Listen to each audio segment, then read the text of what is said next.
que nessa noite nós jamais possamos deixar a nossa casa vazia. Nós possamos encher a nossa casa da glória de Deus. Nós possamos encher a nossa casa da presença de Deus. Nós possamos encher a nossa mente de adoração, encher a nossa mente de louvor, encher a nossa mente da palavra, para que ela jamais possa ficar vazia, e o inimigo possa vir e destruir toda a nossa vida, toda a nossa história e todo o nosso futuro. Prepare o seu coração. Deus tem uma palavra para você. Com Rodrigo Farias, no canal Discípulos Anônimos.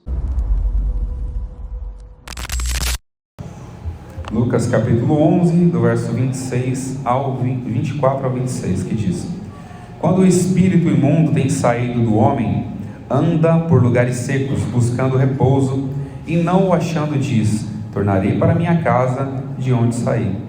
E chegando a achar varrida e adornada, então vai e leva consigo outros 7 espíritos piores do que ele, e entrando habita ali.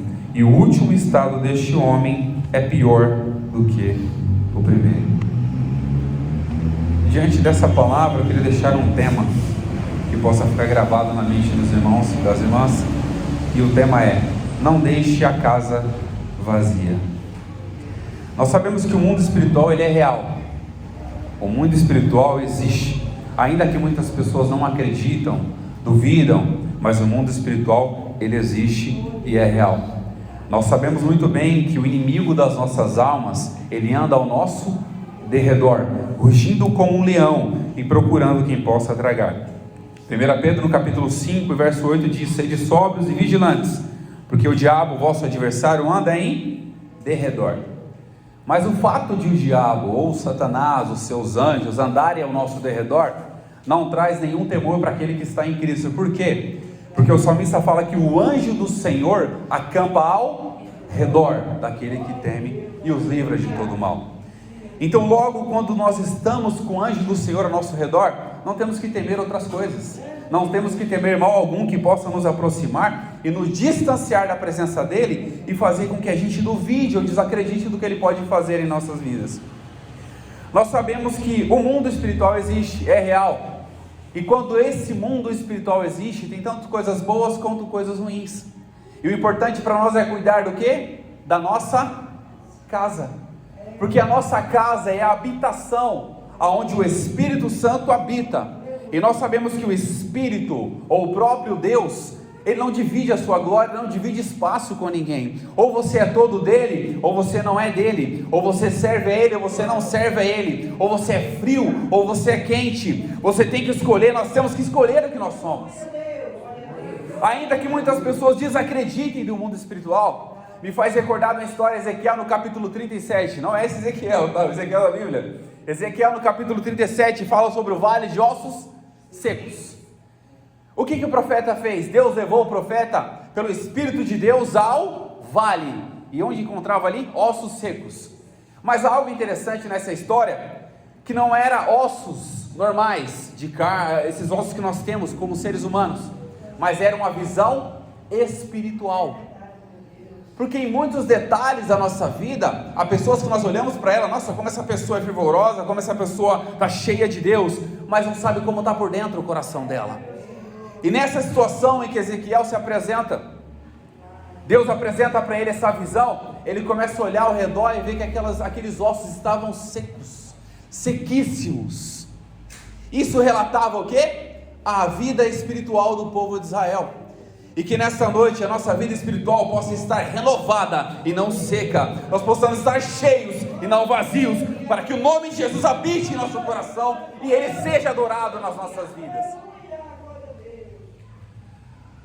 Ainda que muitas pessoas possam duvidar que o mundo espiritual existe, há quem desacredite, e há quem realmente seja tão ateu que não acredita em nada.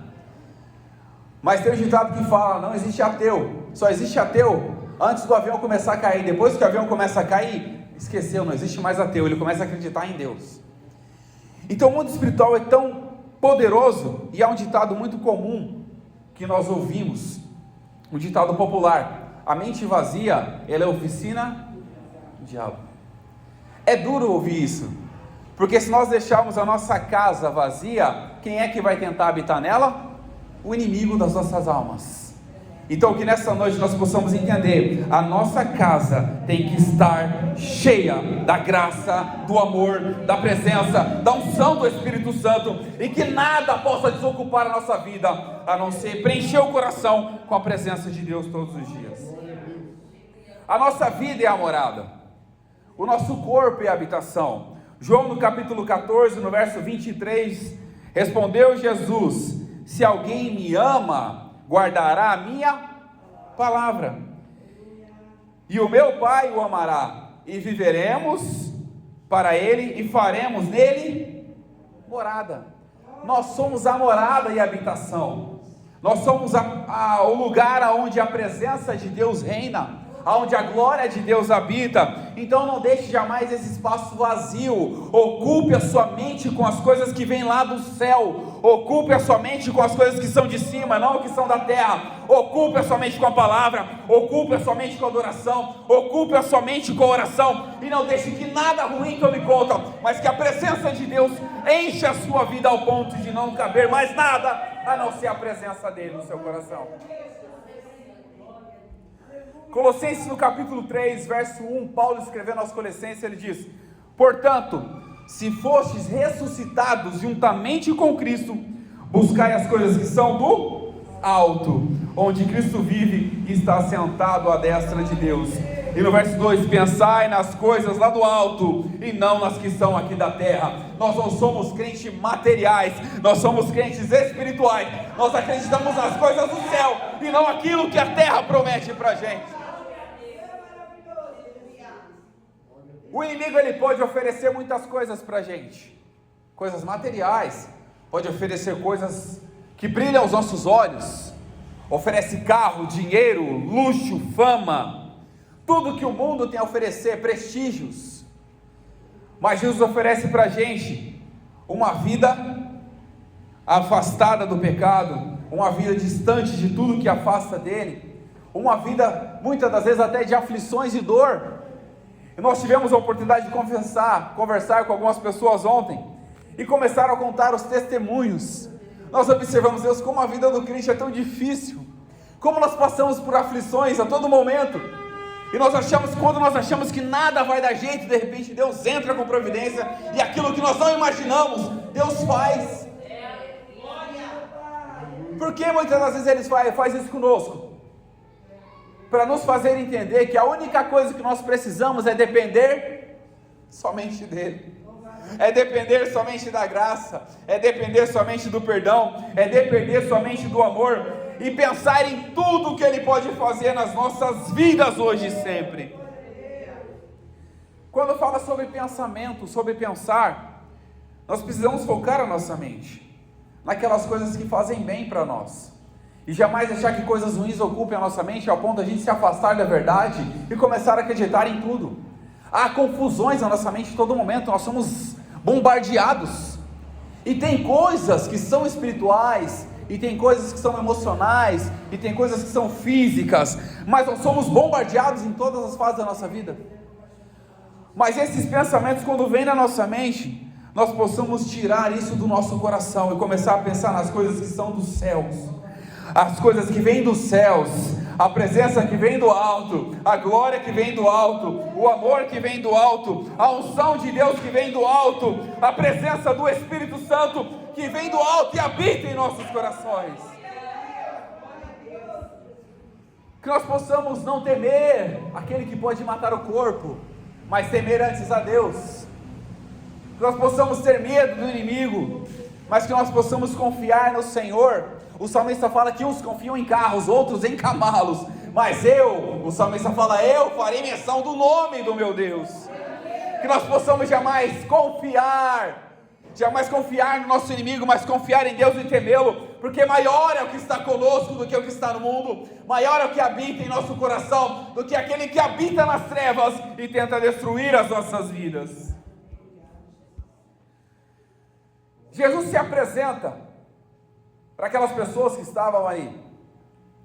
Jesus tinha todo o poder e sempre foi um homem muito poderoso, prestigiado, e ele se apresenta para aquelas pessoas e olha para uma pessoa em específico e vê que aquela pessoa era muda, ela não podia falar. E eu volto a dizer, tem coisas que é física, tem coisas que é emocional, mas tem coisas que são espirituais. O que vale para a gente é buscar discernimento espiritual, para saber o que é, o que não é, o que serve, o que não serve, ao que adora, ao que não adora, ao que prega e ao que não prega, porque se nós tivermos essa visão, nós não aceitaremos tudo, mas aceitaremos a palavra em nossos corações. Jesus olha para aquela pessoa e viu que ele era mudo. Ao olhar para ele, Jesus expulsa um demônio que era mudo, que fazia com que aquela pessoa ficasse muda. Então Jesus demonstra para a gente aqui, além de a necessidade de termos uma visão espiritual para saber aquilo que nós discernimos espiritualmente, ele ensina que ele tem todo o poder para fazer, e o nome dele tem todo o poder para fazer muitas coisas. E é pelo nome de Jesus que nós podemos fazer sinais, maravilhas e prodígios. É pelo nome de Jesus que nós podemos levantar as nossas mãos, curar os enfermos. É pelo nome de Jesus que nós expulsamos demônios. É pelo nome de Jesus que nós fazemos sinais e maravilhas. E é pelo nome de Jesus que nós estamos aqui nessa noite. Jesus fez tudo isso para dar exemplo para nós, para que o que ele fez, nós possamos fazer também. E Jesus expulsa o demônio. Há algo peculiar nesse texto, que quando Jesus expulsa aquele demônio, e aquele demônio, aquela pessoa volta a falar, muitas pessoas que estavam ali se maravilharam, ficaram tão contentes com o que Jesus havia feito. Mas não existia só essa classe de pessoas. Ali naquele meio existiam 3 classes de pessoas. A primeira, os que acreditaram, que já a Bíblia fala que o povo se maravilhou, que foram aqueles que acreditaram em Jesus. E a outra classe de pessoas, os que duvidaram. E qual foram esses que duvidaram? Que eles diziam que Jesus havia expulsado o demônio pelo príncipe dos demônios, que era Beelzebul. Aqueles que desacreditaram o que Jesus fazia. E a terceira classe de pessoas, os que queriam confirmação. Além de ver Jesus fazendo milagre, eles queriam confirmação. Porque eles pediam um sinal do céu, para saber se realmente aquilo que Jesus tinha feito, era porque Deus havia designado para ele fazer. E dentre essas classes de pessoas, muitas das vezes nós nos encaixamos em uma delas. E há momentos da nossa vida que nós encaixamos aquelas que acreditam, daqui a pouco nós duvidamos, e daqui a pouco nós pedimos sinal. Muitas vezes nós se encaixamos em todas elas ao mesmo tempo, mas como Jesus conhece o nosso coração, Ele sabe de tudo, pela sua onisciência, Ele conhece o nosso pensamento, e sabe o que pode fazer, para poder mudar a nossa mente, e fazer acreditar no poder dEle, e em tudo que Ele pode fazer. Jesus estava ali,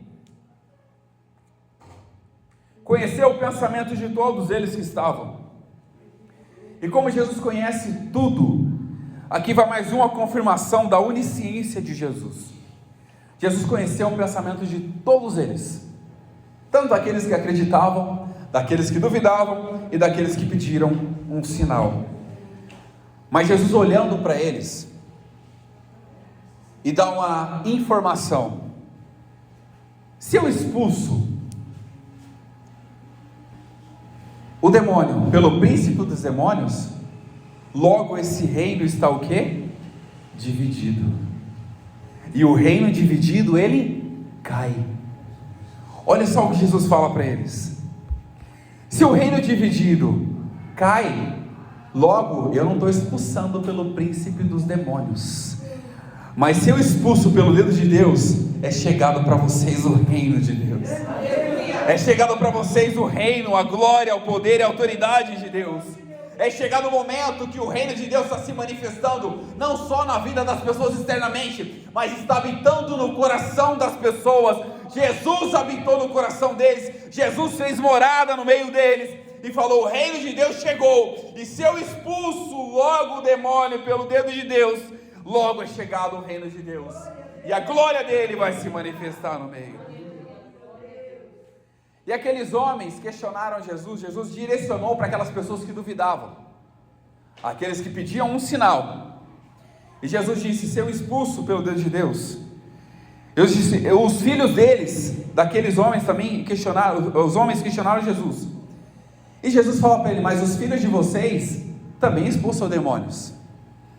E se eles expulsam demônios pelo príncipe dos demônios, logo a vida de vocês, tudo que vocês acreditam, pode ser dispersado. E ele falou: os filhos de vocês vão ser testemunha para vocês.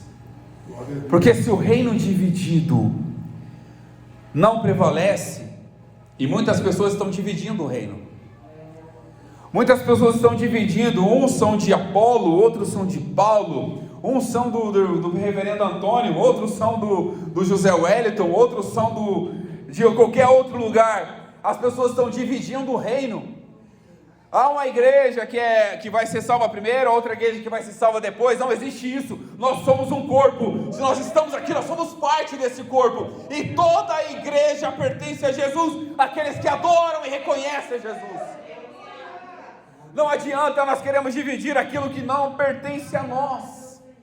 Nós estamos aqui adorando a Deus, aqueles que estão do outro lado também adoram a Deus. Por mais que sejam do jeito deles de forma diferente, mas eles são adoradores, estão reconhecendo a Jesus. Então não deixe jamais que confusões da sua mente te distanciam da verdade e ache que aqueles que estão do outro lado adorando não pertencem a Jesus, mas eles também pertencem a Jesus, pois Jesus só tem uma igreja, ele não tem mais de uma igreja, ele só tem um povo, ele só tem um corpo, ele só tem uma noiva, e não existe outras noivas, e nós somos parte dessa noiva. Jesus, no meio dessa discussão com aqueles homens, ele olha e fala: o valente guarda sua casa. Aqui uma observação: muitas das vezes nós confiamos na nossa força do nosso braço, confiamos naquilo que nós temos, confiamos talvez na autoridade, no poder que Deus tem dado para a gente, e nós temos essa confiança, mas Jesus dá uma observação aqui, fala que o valente, ele confia na sua armadura, defende a sua casa, mas quando vem alguém mais valente que ele, derruba ele, tira a sua armadura e invade a sua casa. E aqui nós temos uma observação. Salmo 127 diz: se o Senhor não edificar a casa, em vão trabalha os que edificam. Se o Senhor não guardar a cidade, em vão vigia a sentinela. Que a nossa confiança jamais possa estar na força do nosso braço, mas olhar para Jesus e falar: Senhor, a minha confiança está somente em Ti, a minha vida eu entrego somente a Ti, o meu futuro está nas Tuas mãos, tudo que eu tenho é Teu, é para Ti, é por Ti, e sempre será Seu, e que a glória seja Tua, o louvor seja Seu, a adoração para sempre. Que nós jamais possamos confiar na força do nosso braço, porque nós somos falhos, nós falhamos, nós erramos, em algum momento da nossa vida nós vamos descuidar em algum momento da nossa vida, e confiar em si mesmo pode ser uma destruição própria. Confiar no nosso conhecimento, falar: eu sei, eu conheço, eu tenho essa informação, e nós achamos que nós somos importantes pelo que nós temos, mas que nós possamos jamais achar que somos importantes pelos que nós temos, mas que nós possamos considerar e entender que nós somos importantes pelo que Cristo é nas nossas vidas, pelo que Jesus fez nas nossas vidas, pelo poder de Deus que emana nas nossas vidas, pelo perdão, pela misericórdia, pela graça, que nós possamos reconhecer que tudo que nós temos foi Deus que deu e vai continuar dando.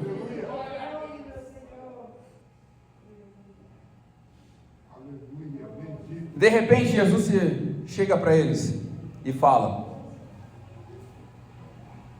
aqueles que não é conosco é contra nós, aquele que conosco não ajunta, ele espalha. Jesus olha para eles, e aqui nós tiramos uma lição: ou você é de Cristo, ou você é contra Ele, ou você o ama, ou você o odeia e o aborrece, ou você ama o Espírito que habita no seu coração, ou você o entristece, ou você deixa a casa cheia da graça, ou você deixa a casa vazia, aberta, para que o inimigo possa entrar.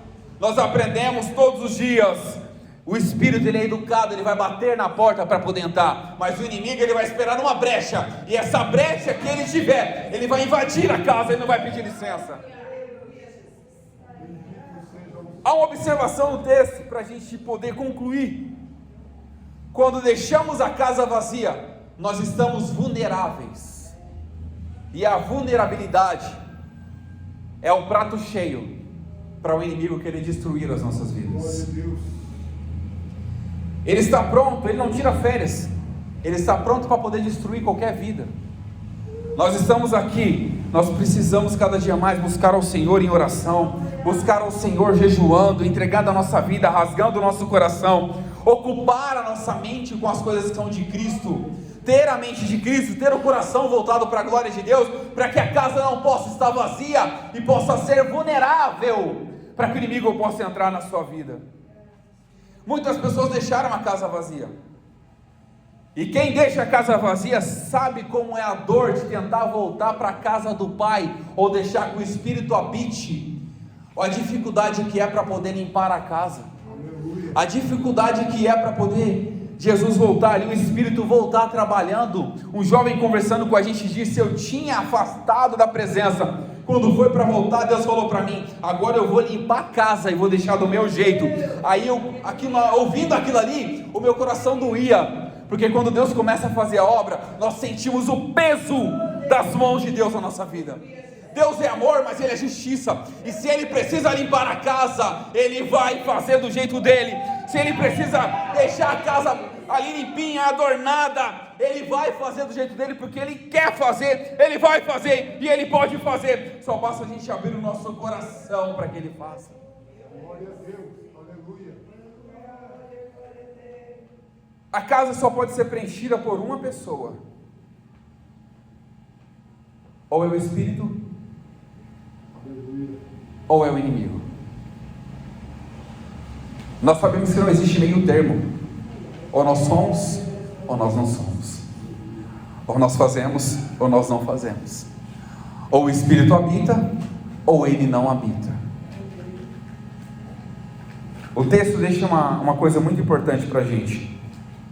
Há muitas pessoas que deixaram de lado o Evangelho, deixaram de lado a glória de Deus, a presença de Deus, e se debandaram mundo afora, foram viver as paixões da vida, foram viver as vontades humanas, foram ver as concupiscências da carne, os desejos, as vontades absurdas que o inimigo coloca no coração, foram ver tudo aquilo que o coração desejava.